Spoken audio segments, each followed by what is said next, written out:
Marcos capítulo 2, 18 a 22. Farei a leitura e peço aos irmãos que acompanhem. Marcos capítulo 2, 18 a 22.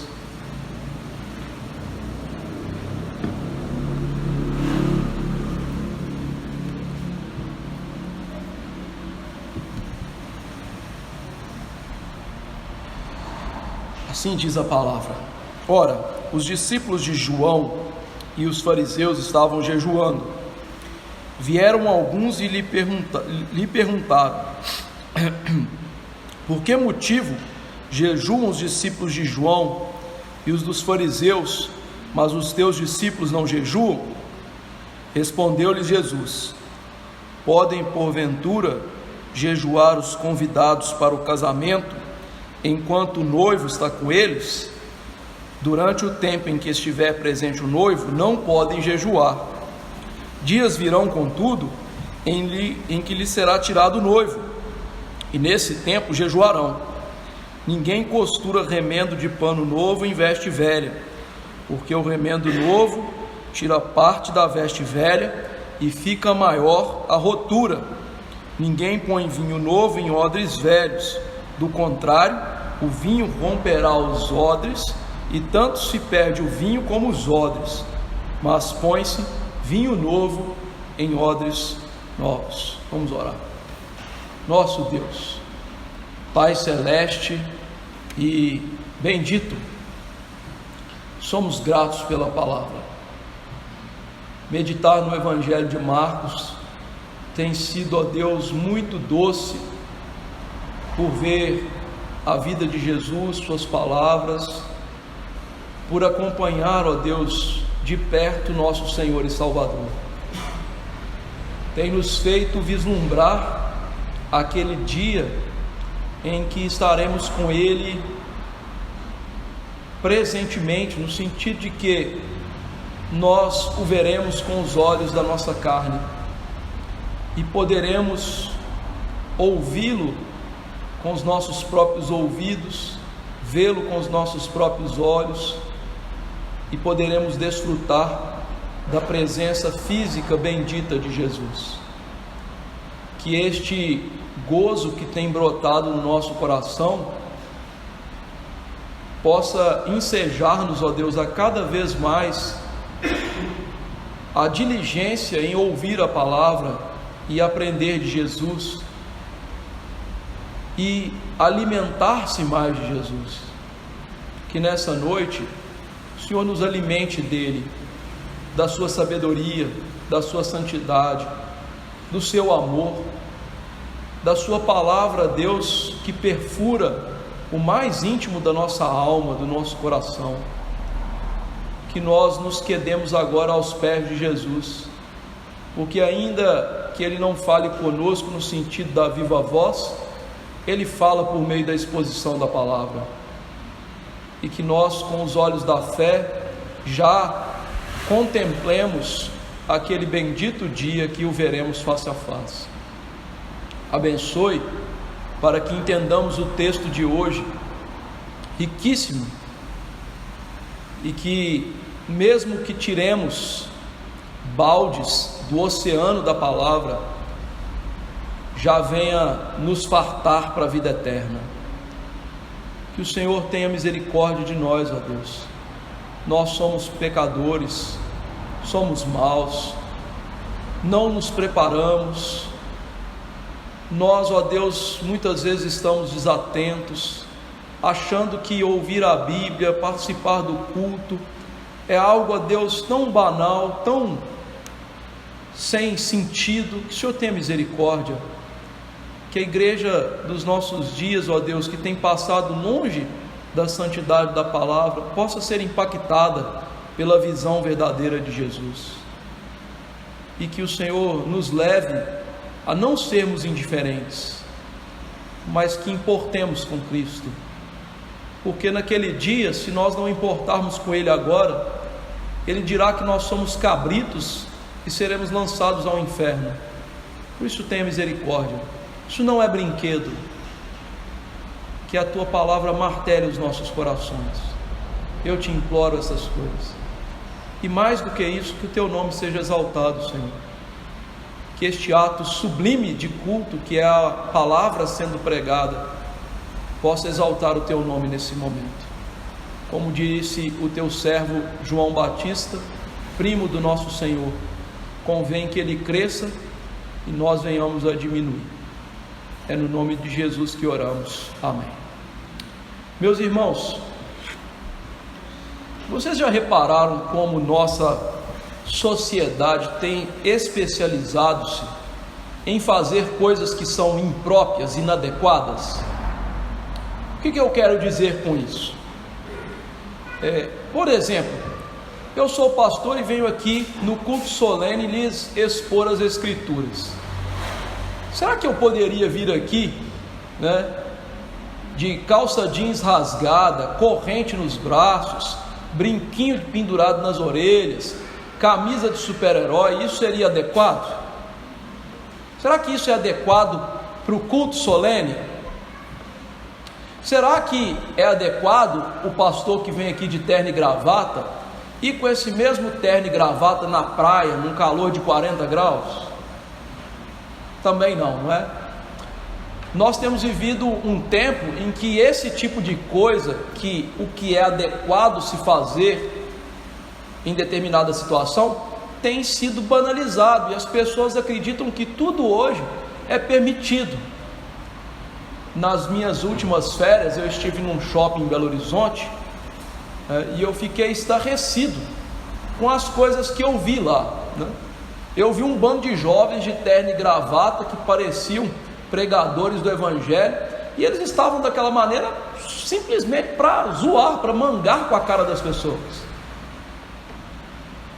Vi o outro grupo, daquelas que se vestem muito adequadamente, para serem garotas de programa, também desfilando no shopping. E assim a gente tem visto coisas que são estarrecedoras. Por exemplo, quando os jovens têm vindo à igreja para o culto público de bermuda. Olha, meus irmãos, quando eu fiz faculdade de educação física, nós, quando íamos fazer aula de anatomia, a gente não podia entrar de bermuda e chapéu em respeito aos mortos, e meus professores botavam a gente para fora, não fazia aula. Ora, se nós devemos respeitar assim os mortos, quanto mais o Deus vive verdadeiro. Mas a gente tem vivido nessa época, olha, não importa, importa eu estar aqui, não importa meu coraçãozinho. Não, irmão, importa sim, saiba disso. E o texto que nós vamos ver aqui hoje, nós vamos ver que há sim coisas que são inadequadas, há coisas que elas não devem ser feitas, dependendo da situação que nós estamos vivendo. Se é o culto público, se é um velório, qualquer que seja, uma das aplicações desse texto há coisas apropriadas para cada momento. Então, antes da gente ver isso, vamos entender como que chegou a isso.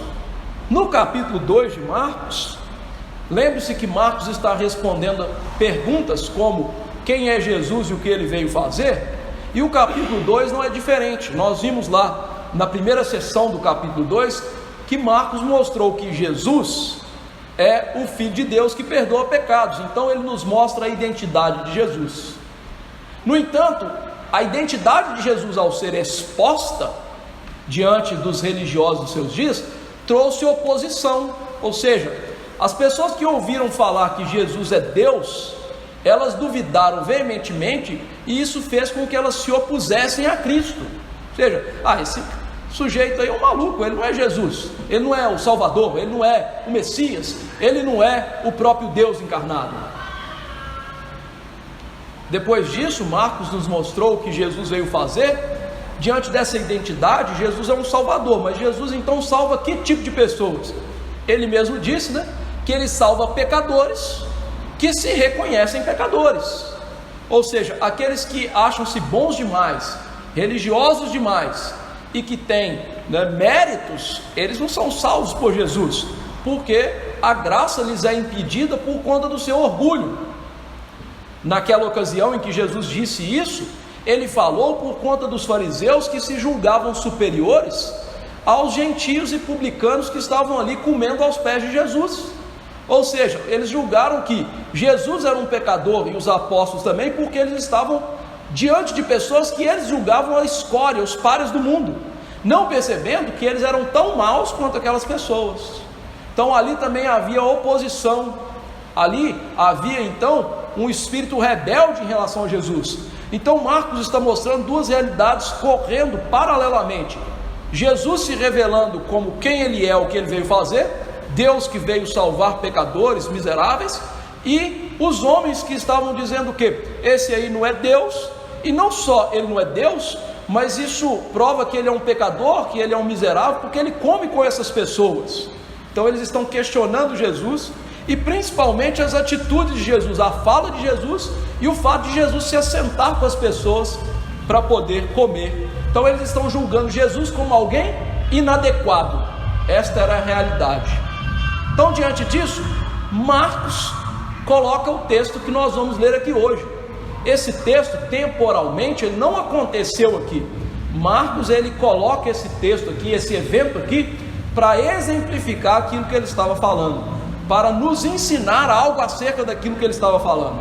Então, o que Marcos quer nos ensinar aqui? Em primeiro lugar, que Jesus é o noivo do povo de Deus, que não veio encaixar-se na nossa religião, mas veio mudar o ser humano interiormente. Ou seja, Jesus é o noivo, ele não veio para se encaixar nas nossas regras, na nossa religião, mas ele veio mudar pessoas no coração, interiormente. Vamos ver esta verdade e como que Marcos a descreve aqui. Nos versos 18 a 20, nós vamos ver que ele diz acerca da presença do noivo. Veja que começa o nosso verso com uma conjunção: ora, os fariseus e os discípulos de João estavam jejuando. Essa conjunção que Marcos usa liga aquilo que Jesus tinha feito antes com aquilo que ele vai contrariar os fariseus e os discípulos de João agora. Então Marcos está ligando essas duas histórias que aconteceram em tempos diferentes, mostrando que há uma linha mestra conduzindo essas histórias, uma temática que conduz estes dois eventos. No evento anterior, Jesus é julgado como alguém inadequado porque ele come com pecadores para salvá-los. E a situação agora tem a ver com isso. Naquele episódio passado, os escribas e fariseus estão achando: olha, esse homem aí, ele não é adequado para nós. Por quê? Porque ele está junto com as pessoas que nós julgamos que não são dignas, que não prestam, que nós não devemos conviver com elas. Então eles condenaram Jesus por inadequação. A oposição foi evidenciada no questionamento aos discípulos. E agora Marcos está mostrando que essa oposição, esse questionamento, vai ser feita ao próprio Cristo. Então nós temos uma crescente aqui em relação à oposição. Oposição que está brotando do coração raivoso aqui dos fariseus, dos religiosos. E Marcos está descrevendo um cenário como se fosse um barril de pólvora em que está prestes a explodir. Os líderes religiosos estão aqui nesse cenário com tanta raiva de Jesus que a oposição deles, que começou no coração, que foi até os apóstolos, agora vai diretamente a Jesus. Ou seja, eles têm a audácia de questionar a Cristo cara a cara, diretamente. E o cenário que Marcos está mostrando aqui tem a ver com a alimentação mais uma vez. Lá eles perguntaram: por que Jesus come com os pecadores? Agora eles vão perguntar: por que Jesus não deixa de comer? Veja que tem aqui um paralelo. Lá ele comia e ele não deveria comer. Aqui ele come e ele também não deveria comer. Essas duas coisas aqui estão unidas nesse contexto. Então diz o texto que o grande problema está aí. Ou seja, eles estavam jejuando, os discípulos de João Batista e os discípulos dos fariseus, e Jesus continua comendo quando deveria parar de comer. Olha que coisa interessante. Parece até, uma parábola que Jesus contou mais adiante do que eram os fariseus e os escribas dos seus dias.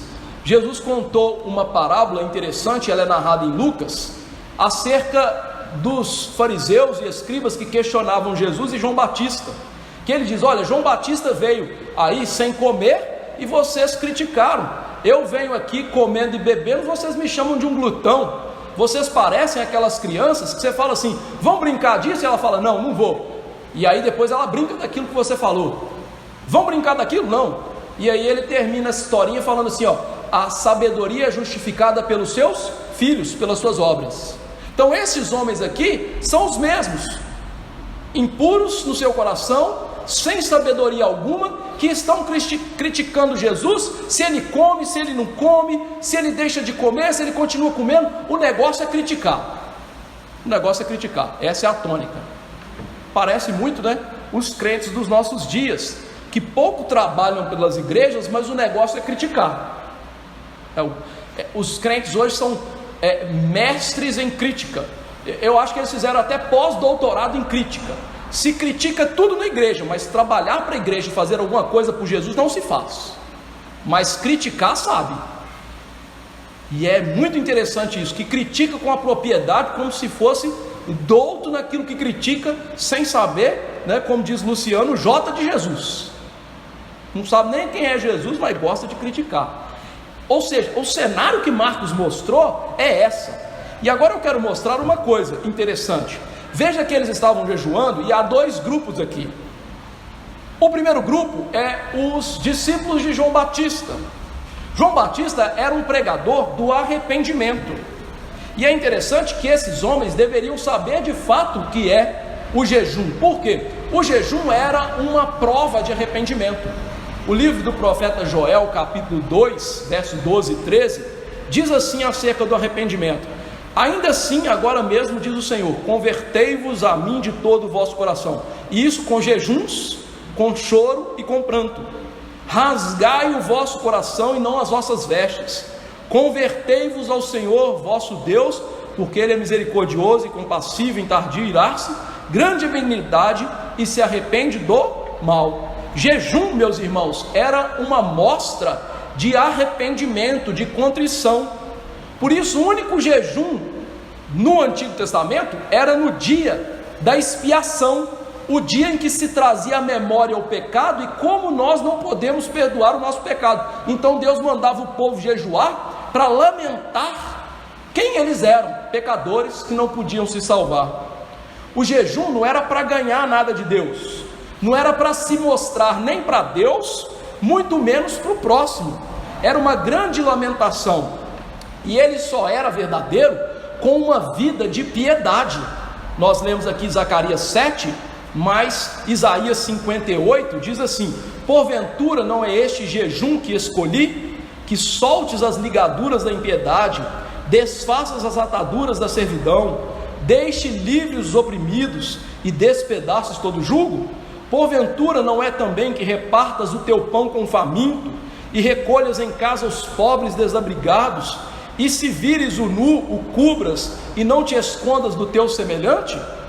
Ou seja, Deus havia indicado que o jejum era sim lamentar pelo pecado, mas uma vida de arrependimento, e que isso ia ser demonstrado para os judeus pobres e necessitados dentro de Israel, ou seja, para a igreja que estava carecendo nos dias de Isaías. Os discípulos de João, eles conheciam essa realidade, eles até podiam jejuar por motivos piedosos, mas como nós vamos ver aqui, eles vão questionar Jesus não por motivos piedosos, mas por ele não se encaixar na religiosidade deles. O segundo grupo é os fariseus, que também estavam jejuando.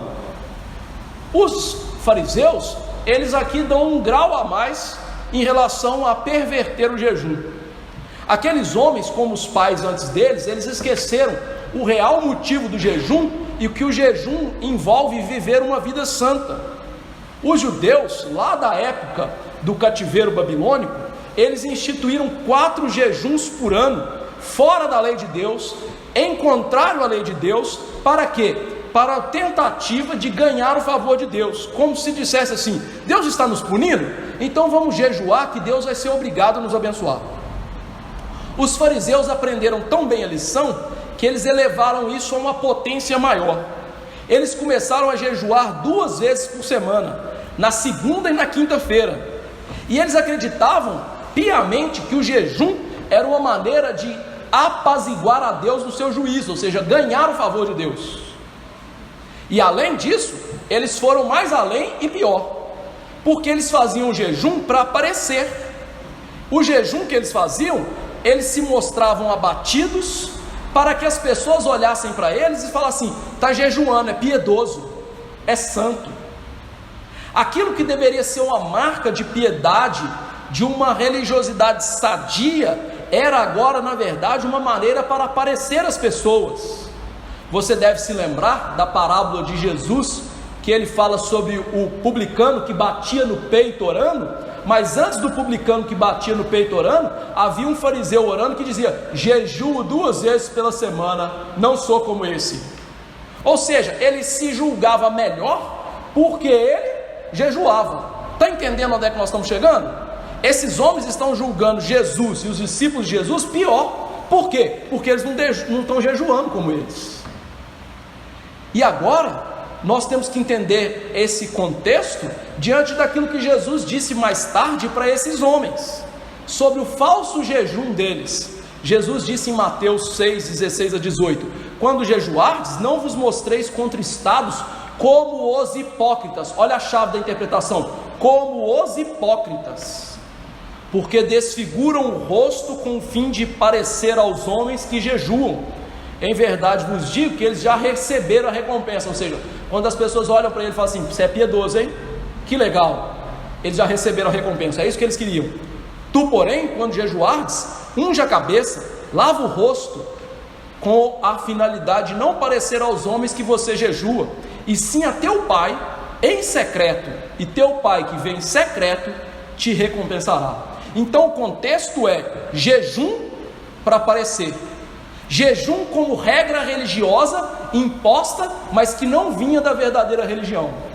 E diante desse cenário, desse contexto, nós tiramos aqui 2 implicações óbvias. A primeira coisa é como nós somos hábeis em fazer coisas religiosas boas mudar-se em coisas ruins por causa da nossa vontade de aparecer através delas.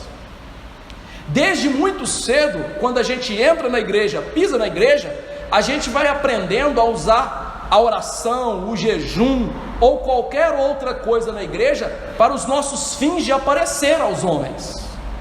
Muita religiosidade saudável é pervertida, transvertida para uma religiosidade falsa, vazia, de que as pessoas querem se notar ou fazer-se notórias diante das outras. Vocês já viram aquelas pessoas que vão orar e começam a falar, né, cada vez mais palavras complicadas, mas não é porque ela tem um vocabulário elevado, ela até usa palavras fora do contexto, e não como um neologismo, né, porque você pode usar palavras fora do contexto como um neologismo, mas só para aparecer. Você já viu isso? Você já viu aquelas pessoas que chegam na igreja, e você vai cumprimentar, ela diz: não, estou jejuando, chega muito perto de mim não, estou com um certo bafinho aqui, eu estou jejuando, só para falar que está fazendo. Ou seja, nós somos muito hábeis em fazer da verdadeira religião um motivo de aparecer para os outros, e Jesus sempre condenou isso. A segunda coisa, a segunda implicação em relação a esse cenário é que a verdadeira religião pode se tornar algo de um fardo através das imposições humanas. Os fariseus pegaram a verdadeira religiosidade do jejum, das orações e de toda a antiga aliança e fizeram com que ela se tornasse um fardo, obrigando, por exemplo, pessoas a jejuarem 2 vezes por semana e achar que quem não fazia isso não prestava. Mas a lei mandava fazer 1 vez por ano. Então nós somos hábeis em também impor regras que são humanas, inventadas, não bíblicas, e julgar pessoas por isso. Por exemplo, igrejas que têm proibido as mulheres de rapar as axilas, de cortar os cabelos, de usar calça, proibido pessoas de fazer transfusão de sangue, de tomar café. Ora, coisas que a Bíblia não proíbe. Os fariseus faziam isso, e hoje nós temos muitos modernos fariseus fazendo a mesma coisa, criando regras.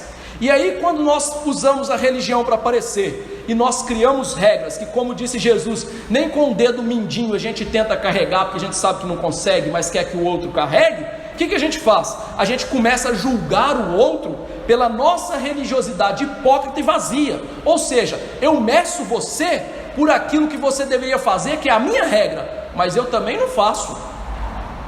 Eu também não estou nem aí para isso. Eu crio a regra e quero que você seja assim. Você não faz, você é mau. Mas e você? Você faz? Não, eu não faço. Então veja, a tônica agora é: por que eles estão julgando Jesus e os discípulos? Porque eles são hipócritas e vivem uma religiosidade vazia.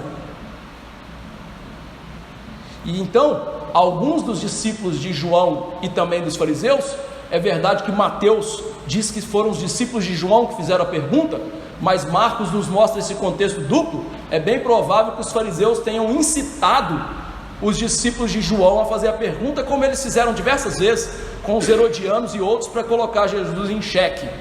Agora eles vêm fazer a pergunta, medindo a piedade de Jesus, medindo Jesus de cima para baixo, como se dissesse assim: Jesus, o senhor não jejua com seus discípulos? Ah, sabia.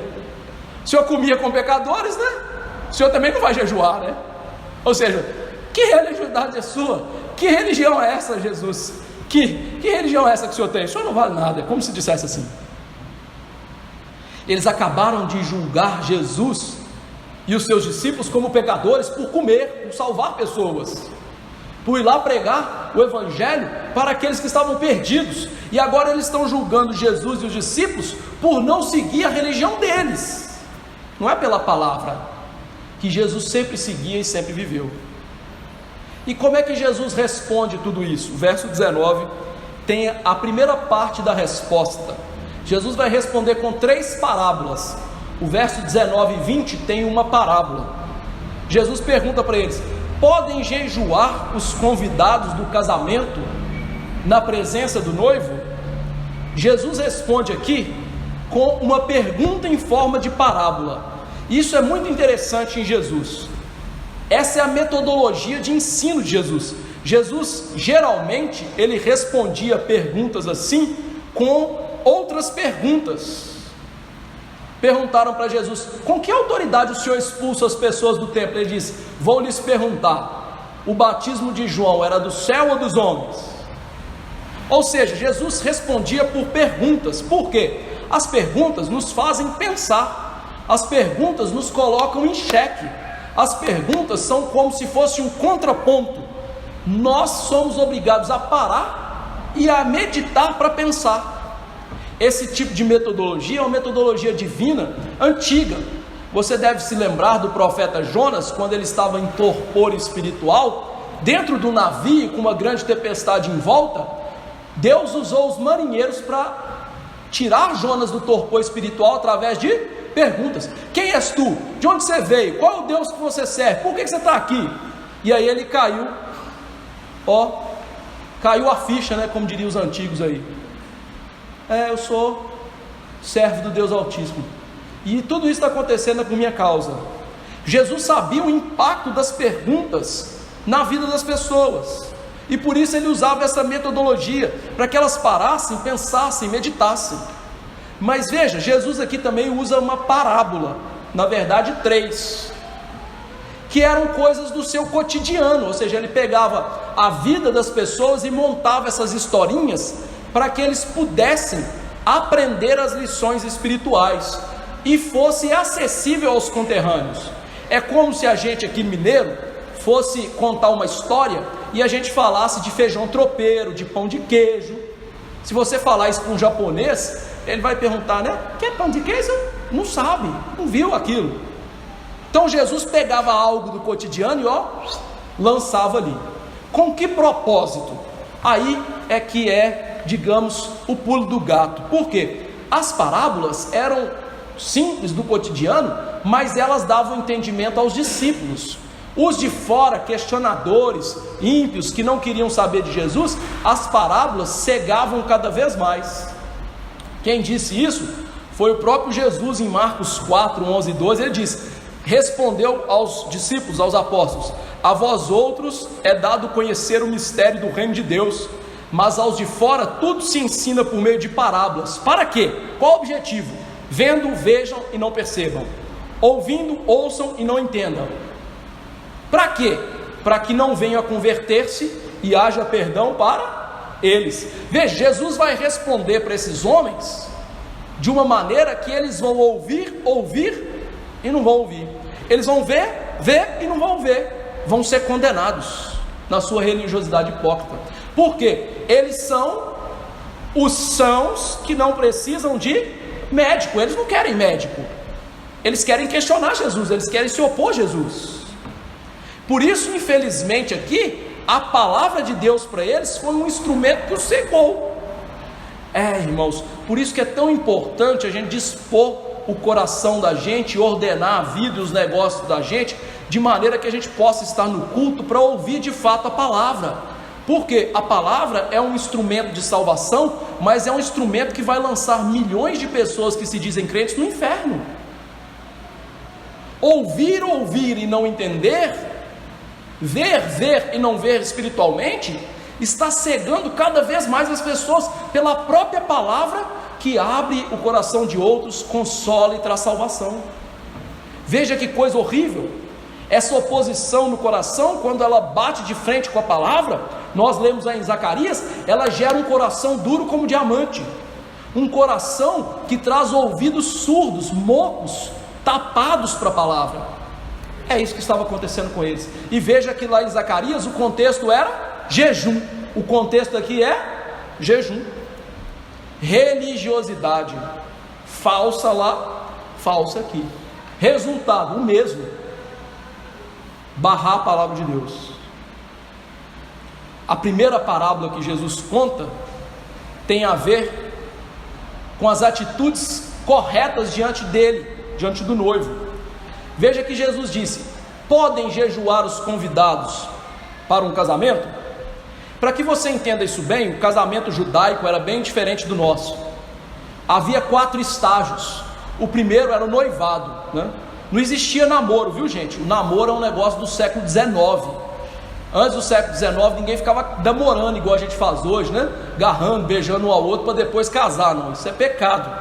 Mas era isso que eles faziam a partir, né, desse amor romântico que foi trazido para a igreja, como a gente viu hoje aqui de manhã na escola dominical.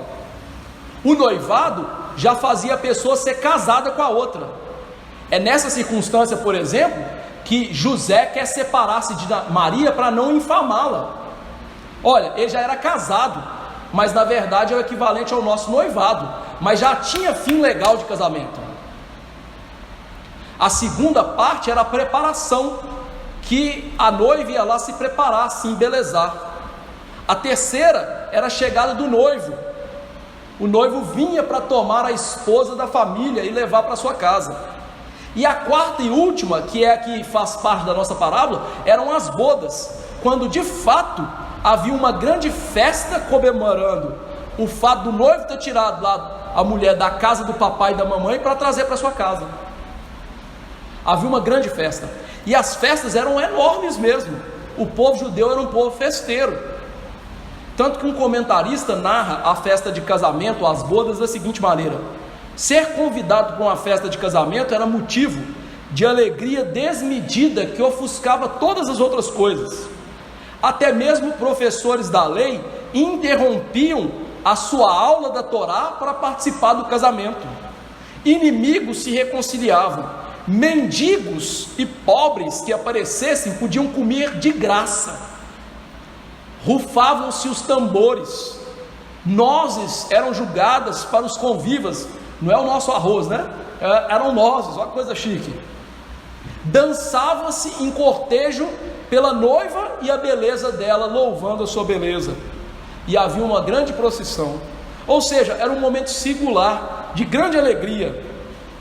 Será que no momento assim é adequado jejuar? Não. Ainda mais porque Jesus diz os convidados. Essa palavra convidados no original aqui tem a ver com as pessoas que tinham acesso à câmara do noivo.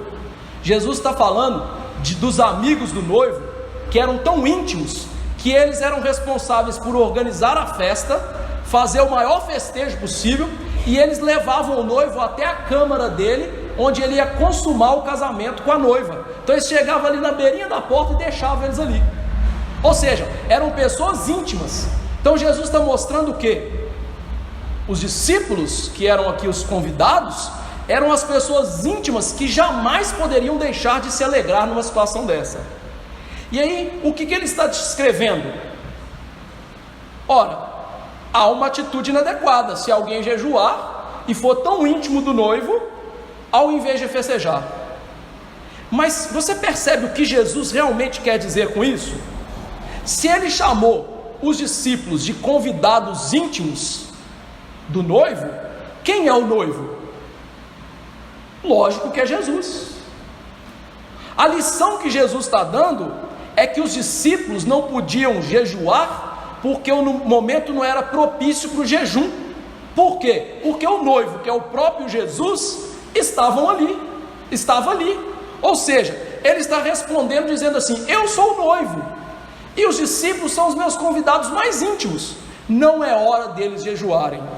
E aí veja que coisa bonita que Jesus está falando. Jesus está dizendo duas coisas aqui espiritualmente, dizendo da teologia do Antigo Testamento. A primeira coisa é que ele é Deus, porque lá no Antigo Testamento o noivo da igreja é Deus. Isaías 54:5 que nós lemos, ele diz: porque o teu Criador é o teu marido, o Senhor dos exércitos é o seu nome, e o Santo de Israel é o teu Redentor. Ora, os demônios haviam acabado de chamar Jesus de o Santo de Israel, o Santo de Deus. Percebeu? Então Jesus está dizendo literalmente: eu sou o noivo, eu sou o marido desses discípulos, eu sou o marido da igreja, eu sou Deus. Ou seja, Deus está presente. É momento de vocês ficarem aí chorando as pitangas? Não, é hora deles se alegrarem. Em segundo lugar, ao fazer menção de que ele é o noivo, como nós vimos aqui em Isaías, é o Salvador. Ou seja, Jesus não é só o noivo que está trazendo a alegria ali das festas de casamento, mas ele é alguém que veio salvar a igreja. A sua missão como noivo era trazer para si a igreja, ou seja, livrar a igreja do pecado, do grilhão, daquilo que fazia a igreja estar abatida.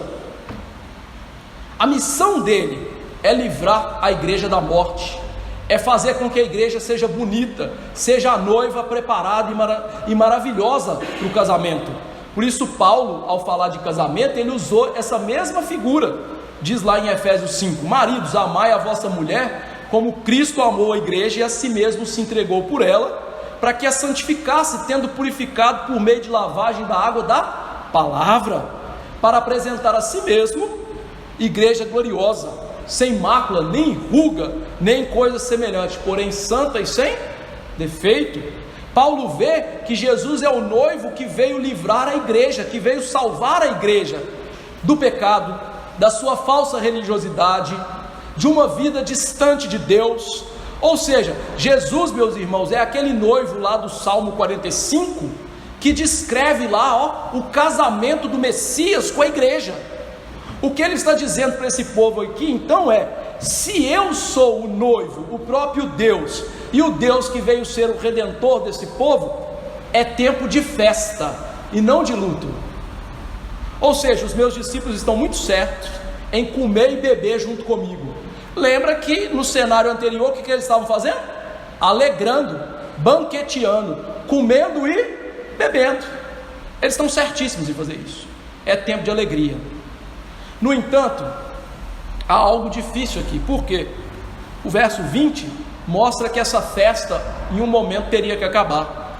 Jesus disse: dias virão contudo que lhes será tirado o noivo, e aí eles vão jejuar.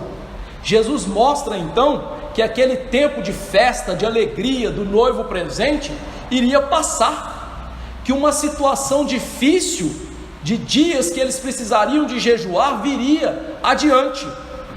Ele diz aí que o noivo vai ser tirado.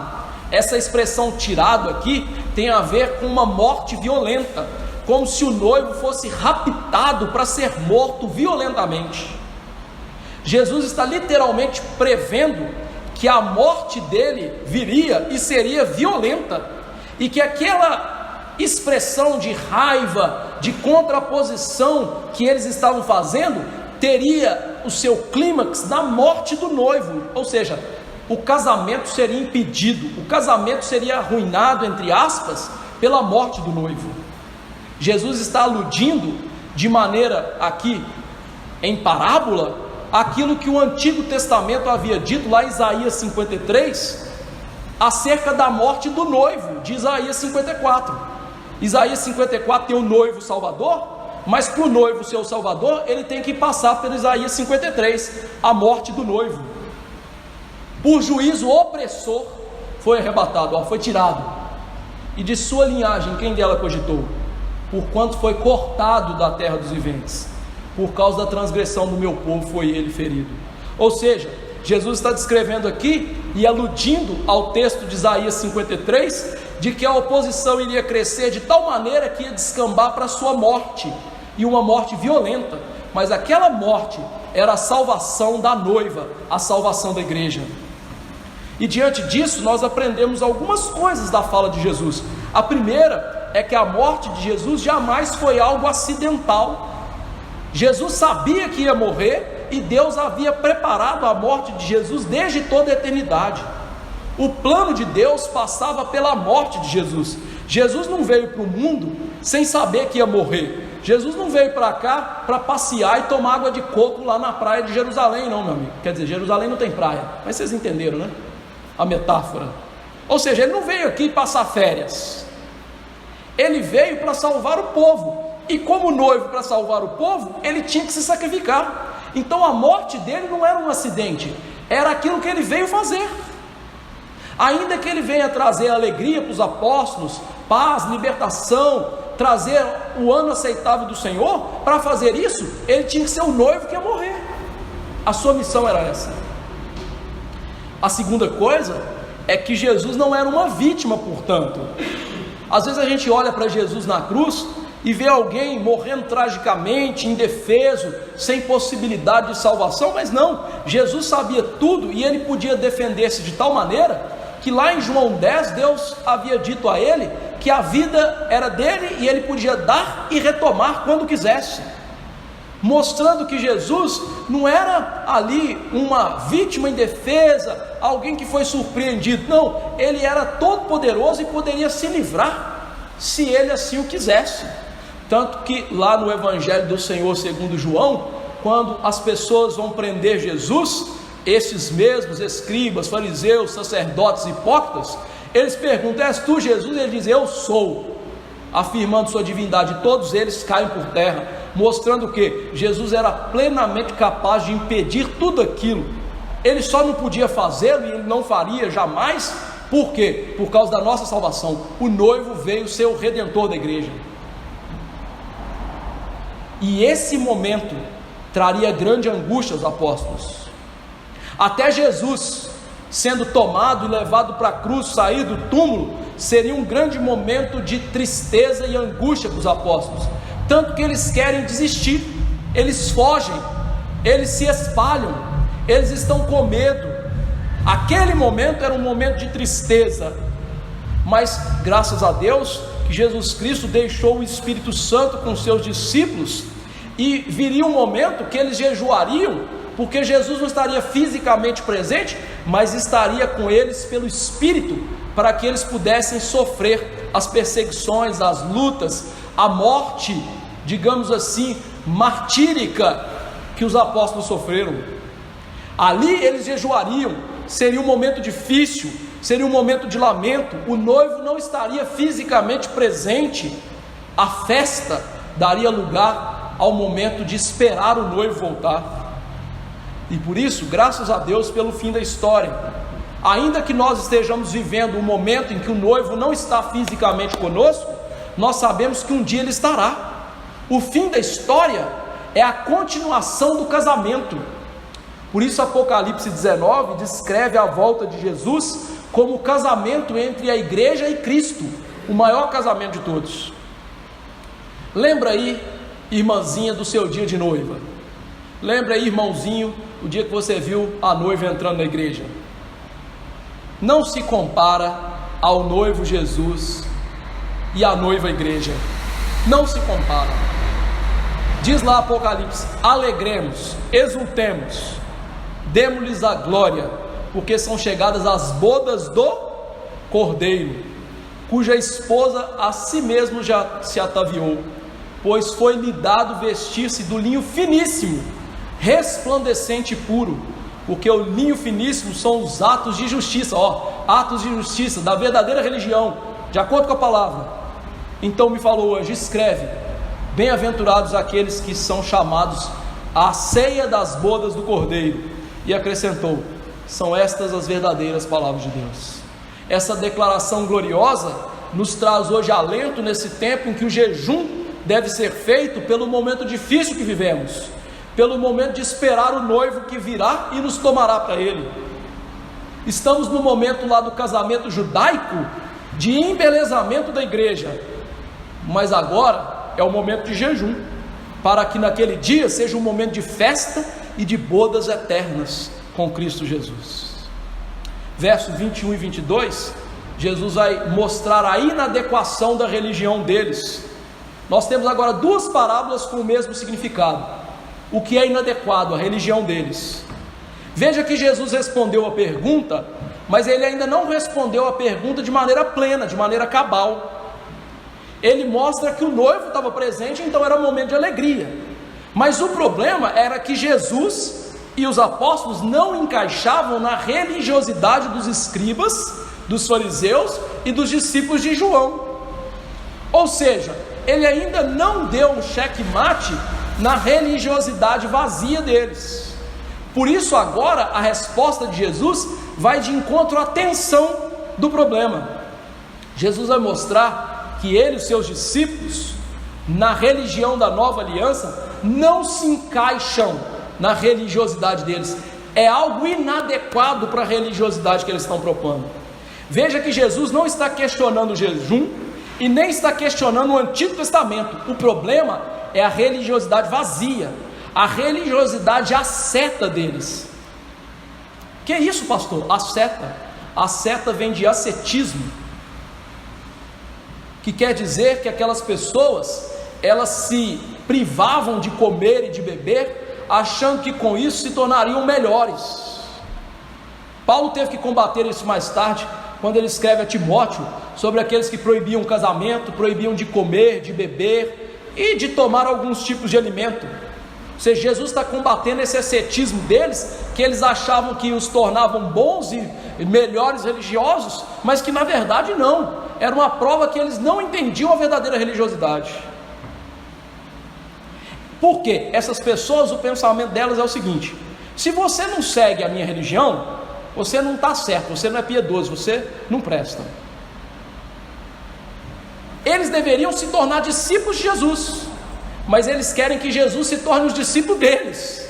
Olha que audácia. Esse é o problema. É como se em vez deles seguirem o mestre, eles queiram ser o mestre.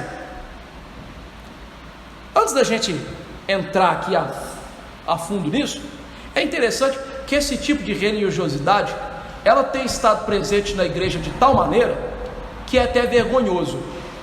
Por exemplo, quantas mudanças a igreja teve na nossa era, nos nossos dias, que foi somente para atender grupos de pessoas dentro da igreja, como se essas pessoas fossem mestras da igreja. Vou dar um exemplo simples para você entender o que eu estou falando, né? Já que eu estou sendo sutil. Quantas igrejas tiveram o culto pervertido para que os jovens fossem atendidos no seu anseio de ter um culto mais animado, estilo rock and roll? Quem se tornou o mestre? O pastor, que é o presbítero docente, o mestre da igreja? Ou essas pessoas que impuseram o seu gosto em cima da palavra e do ensino da palavra na igreja? Ou seja, esse tipo de coisa, meu amigo, não é nova. Essas pessoas queriam ser mestres de Jesus, colocar Jesus na caixinha deles. Igual hoje nós temos grupos de pessoas na igreja que querem colocar a palavra, os pastores, os conselhos na sua caixinha. Ou seja, se vocês não fizerem isso, a gente vai embora. O problema é que os conselhos de hoje não estão falando assim, pode ir, vai com Deus. Eles estão falando assim, vamos mudar. E eles estão pervertendo a religião verdadeira. Por isso nós temos igrejas presbiterianas aí cantando "Atirei o pau no gato" no culto. Olha de onde vem isso.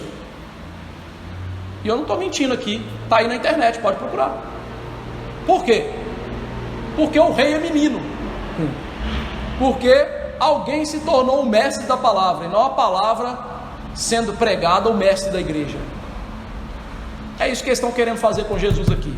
E aí Jesus então responde com duas parábolas. Primeira delas: ninguém costura remendo de pano novo em veste velha. O remendo novo tira a parte da veste velha e fica maior o buraco, maior a rotura. Jesus usa algo dos seus dias, né? Uma roupa furada. Meus irmãos, hoje comprar roupa é muito fácil, né? Você tem a internet, você pede, é até barato na internet. Você tem as lojas de departamento. Naquela época, ter roupa não é fácil igual hoje. A gente vive numa era muito privilegiada, muito. O que dirá países mais honestos do que o nosso, né? Por exemplo, lá nos Estados Unidos você compra roupa boa com $2. $2 você compra lá uma camisa da Nike, que você paga aqui 300, 400 reais. Véio. Então comprar roupa para hoje, mesmo num país igual o nosso, de injustiça, de loucura, é ainda mais fácil. Naquela época não era. Então dava um buraquinho na roupa, a esposa não pegava a roupa do marido e jogava fora, não. O que ela fazia? Costurava. Só que tem uma coisa. Por quê? Aquela época também os tecidos não eram igual os nossos fiados hoje, com os fiozinhos juntinho, aquela coisa bonitinha de máquina, sabe? Não. Era mais grosseiro. Então o pano, ele sofria com encolhimento. Hoje as nossas roupas encolhem pelo aumento nosso, né? De tamanho. Mas as roupas naquela época, né? Elas encolhiam, por quê? Porque esse pano que estava lá com os fios longe um do outro, quando lavasse e usando, eles iam se aproximando. Então a roupa encolhia. Deu um problema na roupa, e agora? Você vai pegar um tecido novo. O tecido novo vai fazer o quê? Encolher. Só que o velho não encolhe mais, ele já chegou no limite. Logo, o tecido novo vai puxar o velho, e se ele já está rasgando é porque ele não está bom. O que vai fazer? Rasgar mais. Essa é a tônica da parábola. A pergunta é: o que Jesus quer dizer com isso? Se é uma parábola, Jesus está mostrando que essa tentativa de arrumar a roupa aí era algo inadequado, era algo ruim, não sábio. Então o que ele está dizendo para os fariseus e os discípulos de João, que queriam que ele, os apóstolos, encaixassem na religião deles, é o que? Isso não é adequado, nós não podemos fazer. Eles tinham que entender que o cristianismo não é uma reforma do judaísmo. Ainda que o cristianismo seja baseado na antiga aliança, nas promessas da antiga aliança, ele vai muito além da antiga aliança, e as práticas mudam. Olha, por exemplo, hoje nenhum de nós é circuncidado. Nós vamos tomar a Santa Ceia. Você não tem um cordeiro aqui, ervas amargas, né, pães asmos, bolos de frutas e vários cálices de vinho aqui. Você não tem isso mais. Mudou. Então o que ele está mostrando é: o cristianismo não é um verniz na porta que está desgastada, é uma porta nova, é algo totalmente novo, não sem base do Antigo Testamento, mas algo maior que suplanta o Antigo Testamento. E não só o Antigo Testamento, mas suplantava a religiosidade deles, de regrinhas que eles inventaram. Ora, afinal, aonde está escrito no Antigo Testamento que eles tinham que jejuar segunda e quinta? Lugar nenhum. Jesus está mostrando então que a era das sombras lá no Antigo Testamento, das setas sobre ele, tinha passado. O noivo chegou, então era hora de adorar em espírito e em verdade, que aquela religiosidade lá atrás, cheia de cerimônias, tinha passado. O vestido velho era o antigo sistema da lei, que foi agora levado ao extremo pela religiosidade humana dos fariseus. E ele está dizendo: a salvação que eu ofereço é de vestes novas, alvas da justiça, linho finíssimo, como Paulo disse, todas as coisas foram feitas novas. É algo completamente melhor, algo que não dá para voltar lá atrás. Esse evangelho era a palavra da vida, ao contrário do judaísmo farisaico, com a letra morta, com os preceitos agrilhoadores. Por isso Jesus disse: quem está sobrecarregado e oprimido, ele está falando da religiosidade dos escribas e fariseus, vem a mim, porque meu fardo é leve. O evangelho liberta. O legalismo de práticas penitenciais, como a gente tem visto nos nossos dias aí, né, pelos católicos, mata. O evangelho salva. O evangelho liberta pessoas e faz o legalismo perecer. O evangelho não cabe na religiosidade humana baseada em regras que nós inventamos. O evangelho suplanta todas essas coisas. Ainda que o ministério da aliança antiga era glorioso, ele acabou. O evangelho é glória em glória, como diz Paulo. Paulo disse o seguinte: porque se o ministério da condenação foi glória, em muito maior proporção será glorioso o ministério da justiça. Porquanto na verdade o que outrora foi glorificado, neste respeito já não resplandece, diante da atual sobre excelente glória. Ou seja, ele usa aqui uma ênfase grandiosa, sobre e excelente glória. Porque se o que se desvanecia teve sua glória, muito maior o que é permanente. O que Paulo está dizendo é a mesma coisa que Jesus. Não tem como voltar mais para as práticas do judaísmo. Eu vou dar um exemplozinho para você entender melhor. Imagine que você tem um Fusquinha lá, né, 69, né? Não era nem Fafá de Belém ainda, né? Fusquinha 1.3, motor A, aquela tragédia, né? Carro duro, criado para a guerra lá dos alemães, aquela coisa tragédia, né? E aí, meu amigo, uma pessoa chega para você e fala assim: ó, vou te dar um carro zero. Esses carros hoje, sabe? 1.3 turbo, essas coisas assim, potente, econômica, você faz 20 km por litro na estrada, passa os outros com segurança, e uma pessoa vai lhe dar um carro desse, você dirige, né? Segurança, conforto, tudo, né? E aí você termina a sua viagem e fala assim: não, eu quero voltar para o meu Fusquinha. Só se você for louco, só se você tiver um parafuso a menos. O que Jesus estava dizendo é isso. Ou seja, vocês estão querendo voltar para o Fusquinha tendo ganhado a Ferrari, meu amigo. Não pode, é inadequado, não dá para fazer isso. O verso 22, Jesus conta a terceira e última parábola: o vinho novo em odres velhos. Na Palestina, irmãos, beber vinho era parte da alimentação deles. Eles não eram como os crentes modernos que acham que tomar um vinho é pecado. Era parte da alimentação deles. E como é que eles faziam esses vinhos? Eles colocavam lá, né, o produto da videira nos odres, que eram vasilhas feitas de couro, para fermentar. O vinho ali ia criar o álcool, né, ia fermentar, gerar álcool, mas na fermentação gera-se também gases. Então a vasilha expandia. Se o couro fosse velho, ele ficava enrijecido, ou seja, ele não tinha como expandir mais, ele já foi no máximo. Ele não ia suportar mais a pressão. O que ia acontecer com o couro? Romper, acabar-se. Então Jesus está mostrando o quê? Que se colocar vinho novo que vai fermentar numa vasilha que o couro já chegou no máximo da sua elasticidade, vai rasgar. A pergunta é: o que Jesus quis dizer com isso, né? Segundo um dos comentaristas melhores da nossa época, ele diz o seguinte: o que Jesus estava dizendo é que a salvação trazida por ele não tinha nada a ver com jejuns desprovidos de alegria. Os odres velhos daquela religião farisaica não podiam competir com um vinho novo, ainda não fermentado. Esse vinho romperia os odres, o que resultaria na perda do odre e do vinho.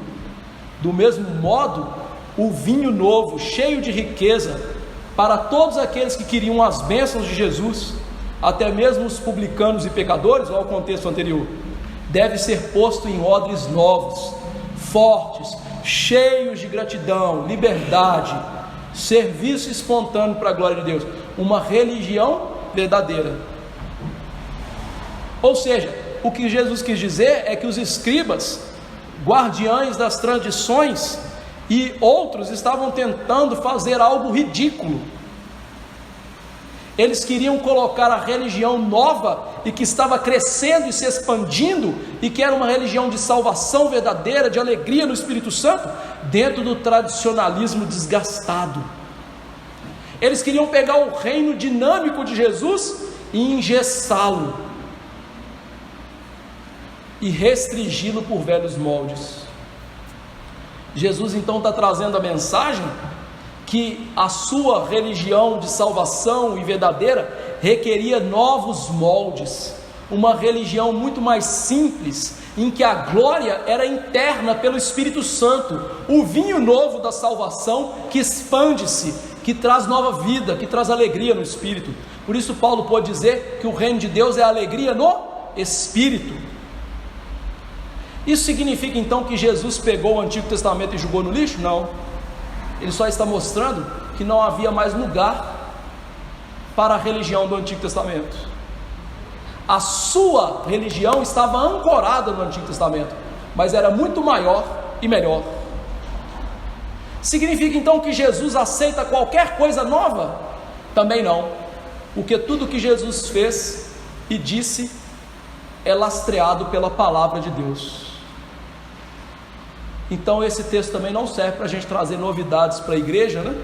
Como danças litúrgicas e outras coisas que foram entrando na igreja, né? Como se Jesus aceitasse todas as novidades. De jeito nenhum. Como viver esse texto aí de parábolas? Primeira aplicação: a verdade importante que nos é revelada aqui e torna essa passagem tão prática e cheia de conforto, especialmente para os nossos dias, é que para aqueles que reconhecem Jesus como seu Salvador e Senhor, a atitude correta do coração e da mente não é tristeza, mas alegria. Se é verdade que Jesus é Deus conosco, ou seja, Emanuel, nós devemos ter uma alegria verdadeira de saber que Ele habita pelo Espírito Santo na sua igreja. Ou seja, cada filho de Deus, sendo verdadeiro crente, ao provar da verdadeira religião, da palavra, da oração, dos sacramentos, tem que ter um gozo inexplicável, cheio de glória nos seus corações.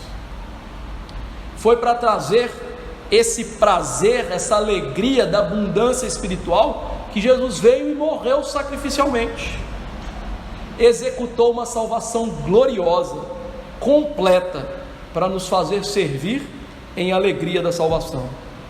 A pergunta então é: o que tem roubado a alegria da sua salvação? Quais regras humanas de religião estão nos impedindo de nos alegrar em Jesus, de ter uma vida plena em Jesus? Quais regras nas igrejas hoje estão fazendo o verdadeiro evangelho ser embotado, sendo colocado em odres velhos e vai se arrebentar? Quais são elas? Segunda aplicação: então significa que a vida cristã é só alegria? De jeito nenhum. O reino de Deus, meus irmãos, é o que nós chamamos de paradoxal. Ele traz duas verdades opostas, que elas parecem se contradizer, mas elas se coadunam, elas se juntam em una.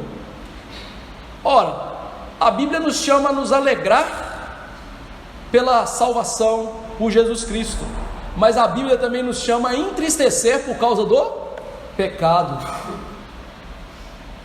Hoje há pessoas que acreditam que o evangelho não traz tristeza. Traz. Nós deveríamos nos entristecer pelo pecado que a gente comete contra Deus, deveríamos nos entristecer pelas pessoas que estão ao nosso redor indo para o inferno e a gente não liga, deveríamos nos entristecer pelas igrejas que estão fazendo um verdadeiro escarcéu da religião verdadeira, fazendo dela uma falsa religiosidade, e nós não estamos nos entristecendo. Podemos e devemos nos entristecer nas provações quando não obedecemos a Deus. Então a gente percebe que a vida cristã é bem complexa, um misto de alegria e de tristeza, mas a alegria é pela salvação, a tristeza é pela deplorável situação do nosso coração e pecado, e essas duas coisas têm que andar juntas. Difícil, né? Mas o Espírito Santo pode fazer isso em nós. Terceira aplicação: é muito fácil cometer o erro desses judeus. Há alguma regra de religiosidade sua que não está baseada na Bíblia? Você julga outros cristãos de acordo com as suas regras ou com a palavra? Ser cristão não é igual a viver as suas regras, é igual a ter Cristo no coração e praticar as regras de Jesus, não as suas. O problema é que nós queremos praticar as nossas regras e não as de Jesus. Quantas pessoas, que estão aí praticando as regras inventadas das suas igrejas, mas que estão vivendo em adultério, que estão roubando outras pessoas e trazendo mau testemunho ao Evangelho. Já percebeu? A regra de Jesus não quer viver, mas a minha eu vivo. Fariseu, é isso. Quem é você nesse texto? Fariseu? Qual regra de Jesus que você não quer viver? Se você não quer viver alguma regra de Jesus e sim a sua, você é fariseu. Quarta aplicação: você deseja o vinho novo de Jesus? Você deseja que Jesus lhe perdoe os pecados no coração e na vida? Você quer que o amor de Jesus preencha todo o seu ser? Ou você quer uma religião de duros odres com vinho novo? Você não pode ter as duas coisas. Ou a gente tem a religião da Bíblia e de Jesus, ou a gente tem uma religião nossa inventada. Não tem como casar as duas coisas, é inadequado. Qual é a nossa? A religião de odres novos e vinho novo? Ou de um vinho novo com odres velhos que vão se estragar? Quinta aplicação: nós aprendemos aqui que no terreno da religião cristã é profundamente inútil tentar misturar coisas que são diferentes. Jesus aqui instruiu os fariseus: ninguém costura remendo de pano novo em veste velha, ninguém põe vinho novo em odres velhos. O princípio estabelecido nessas duas parábolas é de suprema importância para nós. Temos aí uma espécie de provérbio que admite as aplicações que tanto precisamos. Esquecer esta verdade tem causado muitos males à igreja de Cristo. Os males que têm surgido na igreja, no seio da igreja, são resultantes da tentativa de costurar um remendo novo em veste velha, vinho novo em odres velhos. Por exemplo, o que aconteceu com a igreja da Galácia, lá na carta de Paulo aos Gálatas, que está na nossa Bíblia, com aqueles que quiseram casar o cristianismo com o judaísmo farisaico? O que aconteceu? Paulo teve que escrever para eles e falar assim: vocês estão caindo da graça, vocês estão se mostrando não crentes, porque eles se esforçaram para viver a lei das cerimônias, achando que isso era o evangelho pleno de Jesus. Na verdade, o que eles estavam fazendo é vinho novo em odres velhos, pano novo em veste velha. O que acontece com os crentes dos nossos dias? Basta olhar ao nosso redor e descobrir que eles estão trazendo vinho novo para odres velhos. Há daqueles que querem conciliar servir a Jesus com o servir o mundo, procurando ter nome de crente e viver a vida de acordo com os ímpios, manter a companhia dos servos do pecado e do prazer, enquanto pretendem se passar por seguidores do Cristo crucificado. O que eles estão fazendo? Vinho novo em odres velhos. E quantos que são aqueles que dizem, olha no Espírito de Deus a liberdade, então a gente pode fazer o que quiser, e estão trazendo vinho novo para odres velhos. É verdade, irmãos, em Cristo nós temos liberdade, mas Tiago disse que a nossa liberdade vem pela lei da plena liberdade, que é a palavra de Deus. Não existe liberdade sem os princípios da palavra de Deus, sem a lei de Deus. E aí eu vou dar um exemplo, simples aqui. Por exemplo, hoje é dia de fazer o quê? Diz a Bíblia que é um dia de cultuar a Deus e envolver com os negócios de Deus e não com os nossos. O que as pessoas fazem? O Espírito de Deus me trouxe liberdade. E aí elas vão para o clube no domingo, para o shopping no domingo, para a praia no domingo. Por quê? Pretensa liberdade. Ora, a nossa liberdade não é para ter pretexto de malícia e pecar. E aí eu quero dizer uma coisa, brinque bastante com isso. O dia que você estiver no inferno, eu vou dar tchau para você lá do céu. Brinque bastante, brinque mesmo. Brinque com isso. Seja fariseu, você vai ver o seu fim. Sexta aplicação: vamos deixar essa passagem com auto-inquirição. Esse texto deveria nos levar numa sondagem profunda dos nossos corações. Você já leu na Bíblia: ninguém serve a dois senhores? Como é que você fala que serve a Jesus querendo servir o seu ventre? Ponha lado a lado a palavra de Jesus sobre ninguém serve a dois senhores, com essa palavra de que não se põe vinhos novos em odres velhos. A religiosidade de servir a nós mesmos e não a Bíblia é tentar servir a dois senhores, é colocar vinho novo em odres velhos. Vai arrebentar no juízo. E última aplicação: você espera pela volta do noivo?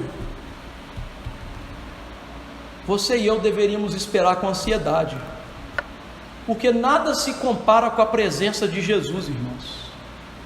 Como diria o salmista, na tua presença há plenitude de alegria. Espere por Jesus como aquelas virgens santas que se encheram de azeite do Espírito Santo, e quando veio o noivo, elas não ficaram fora das bodas do Cordeiro. Elas eram fiéis, esperavam o noivo enchendo-se do Espírito, vivendo a palavra de Deus. Esperar Jesus é viver com vinhos novos em odres novos, ou seja, de acordo não com as regras inventadas, mas da palavra de Deus. Se você quiser que Jesus se encaixe na sua religião, Ele jamais vai fazer, e você jamais vai se encaixar no céu, porque o céu não é lugar de hipócritas e fariseus, é o lugar de quem viveu para Jesus. Jesus não quer regras como não toque isso, não come aquilo. Jesus quer um coração novo que vive a palavra dele, velha palavra da verdade. Ele deseja alegria na obediência. Você se alegra em obedecer a Jesus? Ou você se alegra a Jesus você obedece a Jesus como um fardo? Você se alegra em participar do culto? Você deseja participar do culto? Fica assim, ó, eu quero que chegue domingo. Que pena que acabou. Porque sem a alegria do céu que invade o seu coração agora, jamais você invadirá a alegria do céu. Não tem jeito. Odres velhos, vinho novo, perde-se ambos. Pano novo, veste velha, maior é o buraco. Deus tenha misericórdia, para que tenhamos uma religião verdadeira. Jesus é o noivo que veio mudar corações, não se encaixar na nossa religião. Vamos tomar da Santa Ceia do Senhor. Bruno, faça o favor de vir aqui à frente. Vou pedir o Edmar que me ajude aqui também.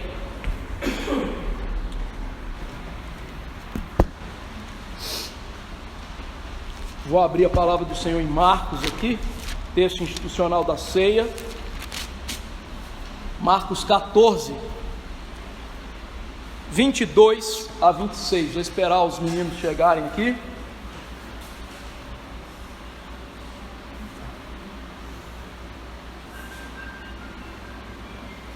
Edmar foi pegar o álcool ali.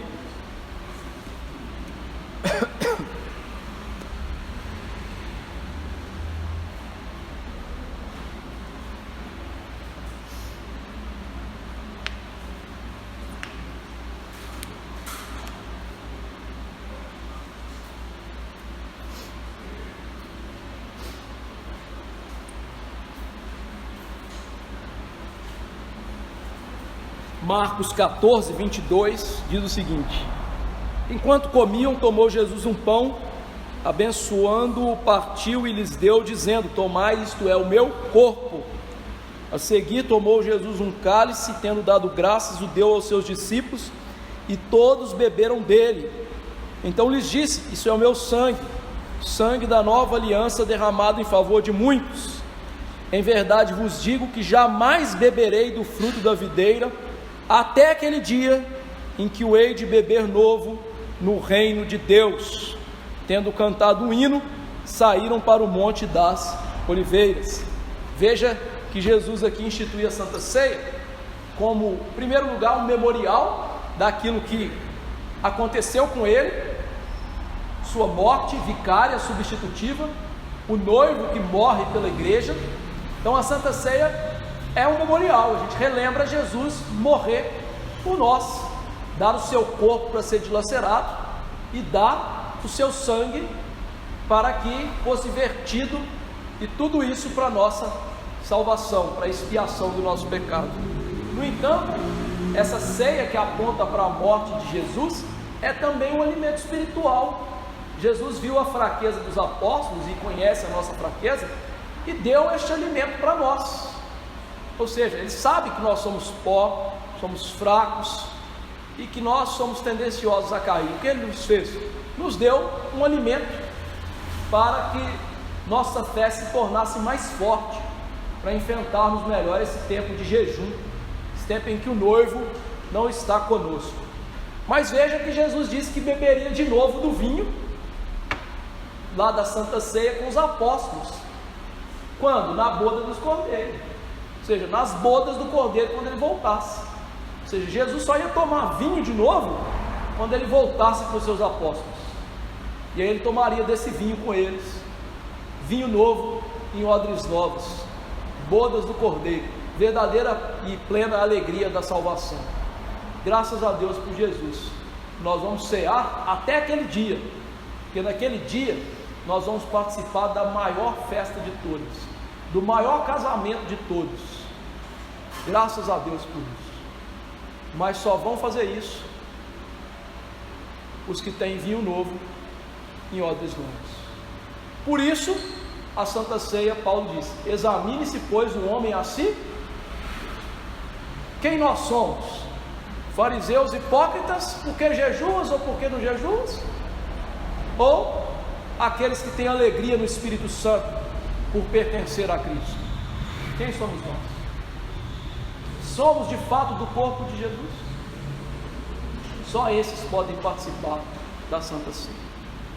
Vamos orar, pedir a Deus que nos abençoe, que participemos dignamente e para que o Senhor tire esses elementos do uso comum para esse uso espiritual. Senhor Deus Todo-Poderoso, somos gratos, Senhor, por esse momento em que nós vamos cear,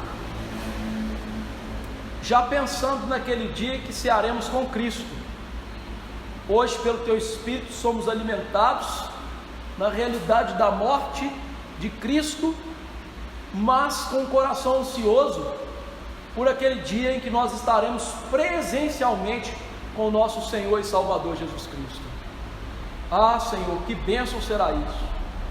Mas para tal eu peço, perdoe os nossos pecados, não nos deixe julgar os outros por uma religião de regrinhas nossas, que nós em primeiro lugar nos julguemos pela Tua Palavra, e quando houvermos de julgar os irmãos, os julguemos pelo mesmo critério da Palavra, e não para condená-los e moê-los, mas para que eles se arrependam, para que eles voltem à sensatez. Por isso, nessa noite, faça cada um de nós voltar à sensatez da palavra. Todos nós somos como perdidos pecadores que se desviam em muitas coisas. Como o irmão de Cristo disse, todos tropeçamos em muitas coisas. Ah, Deus, que nós não sejamos esses fariseus hipócritas, mas como os apóstolos que tinham a alegria do Espírito pela presença do noivo. Que o noivo esteja aqui hoje presente espiritualmente para nos alimentar dele. Para isso eu te imploro, tire esses elementos do uso comum para o uso espiritual. Tire esses elementos, ó Deus, para que não comamos e bebamos juízo, mas comamos e bebamos salvação, graça, alegria no Espírito Santo. Permita-nos, ó Pai, participar de maneira digna. Eu te imploro, em nome de Jesus.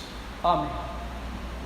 Na noite em que o nosso Senhor foi traído, ele tomou o pão, tendo dado graças, o partiu e disse: "Este é meu corpo, que é dado por vós, fazer isso em memória de mim." Quando os irmãos forem se aproximando, se coloquem de pé, para que eles distinguam aqueles que participarão da ceia. Você, ao tomar os elementos, pode já tomá-los, ao pegá-los, pode tomá-los.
Isso em memória de mim.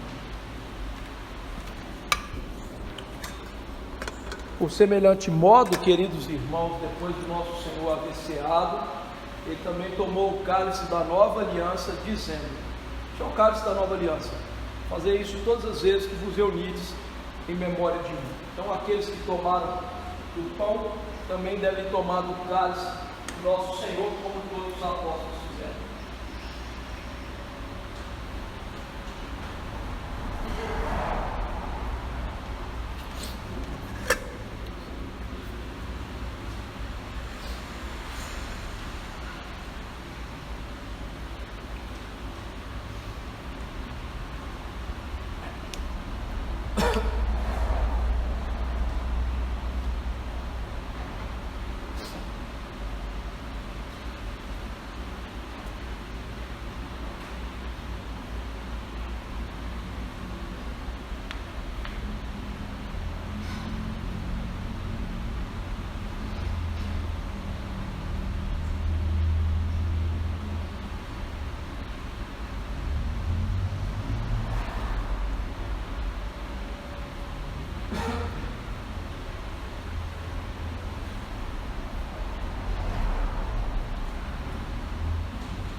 Algum dos irmãos foi negligenciado? Não? Então vamos nos colocar de pé e encerrar o culto com oração e bênção. Senhor Deus Todo-Poderoso, peço que o Senhor tenha misericórdia de nós, ó Deus. Por favor, Senhor, nos leve a uma religião bíblica. Senhor, não nos deixe brincar com as coisas do Senhor. Há muitos cristãos, há muitas igrejas que estão brincando com as regras bíblicas, como o dia do Senhor que eu citei aqui no sermão, e ficarão de fora, Senhor, do reino celeste, porque viver deliberadamente em pecado, como disse o autor de Hebreus, só nos resta juízo, Deus. Não há outra coisa para aqueles que vivem deliberadamente em pecado. E como nós somos pecadores, como todos os demais, faça com que os nossos corações queiram viver a palavra, todos os mandamentos, e que nós não nos julguemos superiores. Antes, pelo contrário, vejamos tamanha porção da tua graça que foi nos dada, de maneira que nos alegramos nas coisas espirituais, de maneira que seguir a palavra do Senhor é para nós algo maravilhoso, e nós o fazemos não para parecer, mas porque nós amamos a Jesus. Ah, Deus, tenha misericórdia da tua igreja, ó Deus, que está se perdendo em loquacidade frívola, perdendo-se em regras humanas inventadas, que são falsa religiosidade, tomando liberdade, ó Deus, no culto, ou em áreas da vida que não deveriam ser tomadas, e achando com isso que são vinhos novos em odres novos. Ah, Deus, tenha misericórdia, tira-nos a cegueira espiritual, que a palavra do Senhor não seja uma parábola para a nossa perdição, mas uma parábola para o entendimento espiritual dos discípulos, trazendo alegria e gozo no coração por servir a Jesus. Mas também nessa vida paradoxal, Senhor, traga a tristeza do Espírito Santo por causa dos nossos pecados, por conta dos nossos irmãos, ó Deus, que estão pecando e não estão dando importância para isso. Que o nosso coração gema por aqueles, ó Deus, que estão, ó Deus, sem dar importância nenhuma para as tuas coisas, que brincam nas coisas do Senhor. Tenha misericórdia e faça-nos tomar cuidado, porque podemos cair que nem eles. Não somos melhores, mas nos faça instrumento de exortação para estes, de admoestação também para estes. Ah, Deus, que a disciplina do Senhor nos alcance para aproveitamento para a vida eterna. Enfim, nos dê graça e nos fortaleça pela Santa Ceia e pela pregação, para viver essa verdadeira religião. Nos livra da hipocrisia e do farisaísmo, nos livra da letra morta, nos livra daquilo que é caduco, e faça-nos provar da vivacidade do Evangelho, vivido de acordo com a lei do amor, dos 10 mandamentos. Nos faça isso, e que assim as nossas igrejas possam transmitir isso a outros homens e mulheres idôneos para a propagação do Evangelho da paz, para que venha o teu reino e para que seja feita a tua vontade. É no nome de Jesus que imploramos essas coisas. Amém. Que a graça do Senhor Jesus Cristo, o amor de Deus, o nosso Pai, e a doce consolação do Espírito estejam com os eleitos hoje e para sempre. Amém.